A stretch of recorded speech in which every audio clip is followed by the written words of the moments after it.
একটি সুন্দর গ্রামে থাকত দুই ভাইবোন, জারিফ আর জান্নাত। দুজন সবসময় একসাথে খেলত, নামাজ পড়ত আর ছোট ছোট প্রাণীদের ভালোবাসত। একদিন সকালে তারা উঠানে খেলছিল। হঠাৎ জান্নাত দেখতে পেল একটি ছোট সাদা খরগোশ কাঁপছে।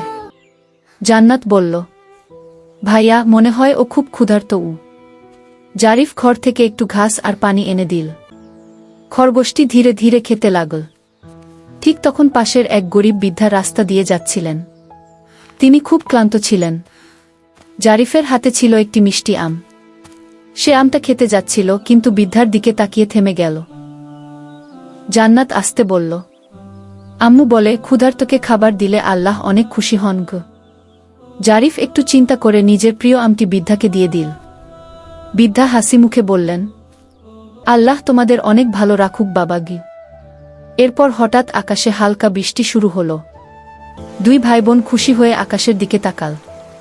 জান্নাত বলল, দেখো ভাইয়া, আল্লাহ আমাদের দোয়া শুনেছেন।